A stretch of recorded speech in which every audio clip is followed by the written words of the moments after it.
আসসালামু আলাইকুম রহমতুল্লাহি ওয়াবারকাতুহু। আমার চিন্তার জগতে আপনাদের সাগর সম আমন্ত্রণ।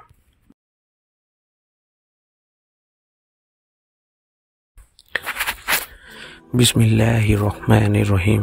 সমস্ত প্রশংসা সেই মহান আল্লাহ পাকের। তুমি কি সত্যি সুখী? সত্যি করে বলো, তুমি কি সত্যিকারের সুখী? আমরা সব সময় ভাবি আর একটু হলে হয়তো ভালো হতো, বা কেবল এই জিনিসটা পেলেই আমি খুবই সুখী হব। কিন্তু তারপর উচ্চাকাঙ্ক্ষার দৌড় কখনো কি শেষ হবে? তাই তো কোরআনে সূরা ফাতির 5 নম্বর আয়াতে আল্লাহ তাআলা বলেছেন, তোমরা পার্থিব জীবনের ভোগ বিলাসের দ্বারা প্রভাবিত হও না। একজন আমাদের মতো সাধারণ মানুষ যখন রাস্তায় হাঁটতে হাঁটতে যায়, নিয়ে একজন বাইকারকে দেখে, তখন ভাবে যদি একটা বাইক থাকতো তাহলে জীবনটা কত সহজ হতো। অথচ সেই বাইক চালক ট্রাফিকের জ্যামে যখন আটকে সামনের গাড়ি চালককে দেখে, তখন সে ভাবে যদি একটা গাড়ি থাকতো তাহলে আর এই রোদে কষ্ট পেতে হতো না।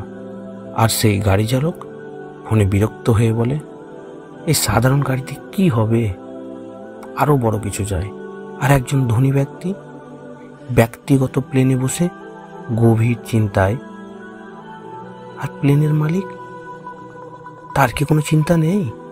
সত্যি তাই তো কোরআনে সূরা আদিয়াত 11 নম্বর আয়াতে আল্লাহ তাআলা বর্ণনা করেছেন, প্রকৃতপক্ষে মানুষ উচ্চাকাঙ্ক্ষা ও ধনসম্পদের প্রতি অত্যন্ত লোভী।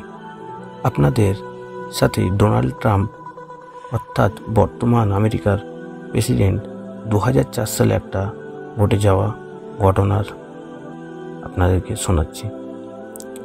একদিন ডোনাল্ড ট্রাম্প তার দামি গাড়িতে বসে বাইরে তাকালেন, দেখলেন এক ভিক্ষুক রাস্তার পাশে বসে আছে। তখন তার মনে হলো, আমি তো এই লোকটার চেয়েও বেশি ঋণের মধ্যে ডুবে আছি। তাহলে প্রকৃত ভিক্ষুক কে?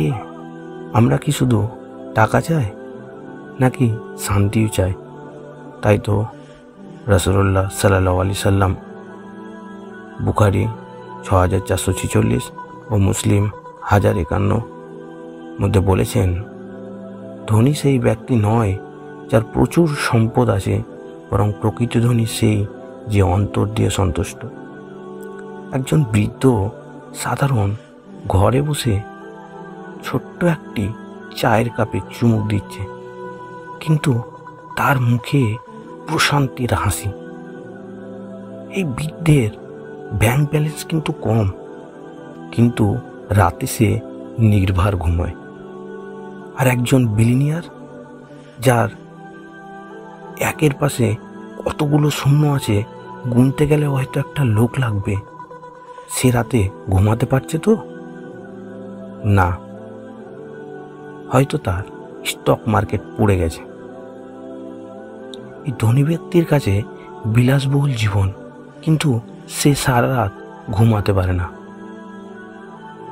তাই তো কোরআনে সূরা রাদ 28 নম্বর আয়াতের মধ্যে আল্লাহ বর্ণনা করেছেন, জেনে রাখো আল্লাহর স্মরণেই অন্তর প্রশান্তি লাভ করে। রাসূলুল্লাহ সাল্লাল্লাহু আলাইহি সাল্লাম বলেছেন, যে ব্যক্তি সকালে নিরাপদ থাকে, শারীরিকভাবে সুস্থ থাকে এবং তার দিনের খাদ্য থাকে, সে যেন গোটা পৃথিবী পেয়ে গেছে। তিরমিজি 2346। একটু ভাবুন তো, একজন ধনী ব্যক্তি বারবার তার ঘড়ির দিকে তাকাচ্ছে, অন্যদিকে একজন গরিব ব্যক্তি তার সন্তানের সাথে দিনরাত খেলা করছে। দুজনের পৃথিবীর কথা একবার ভেবে দেখুন, সম্পূর্ণ দুটো ভিন্ন পৃথিবী। আমরা যদি শুধু চাইতে থাকি তাহলে কখনোই সন্তুষ্ট হব না, কিন্তু যদি কৃতজ্ঞ হতে শিখি তাহলে যা আছে সেটাই যথেষ্ট মনে হবে। তাই তো রাসূলুল্লাহ সাল্লাল্লাহু আলাইহি সাল্লাম বলেছেন, যে ব্যক্তি মানুষের দিকে তাকিয়ে হিংসা করে সে কখনোই সুখী হতে পারবে না, বরং তোমরা তাদের দিকে তাকাও যারা তোমাদের চেয়ে কম সম্পদশালী, এতে তোমরা কৃতজ্ঞ হতে পারবে। সহিহ মুসলিম 2963। একটা কথা ভাবেন তো, শিশুরা কিভাবে এত সুখী থাকে? কারণ তার যা আছে তারা তাতেই সন্তুষ্ট। তাই আমরা যা আছে তাতেই আল্লাহর শুকরিয়া জ্ঞাপন করি। আসসালামু আলাইকুম রহমতুল্লাহি ওয়া বারাকাতুহু।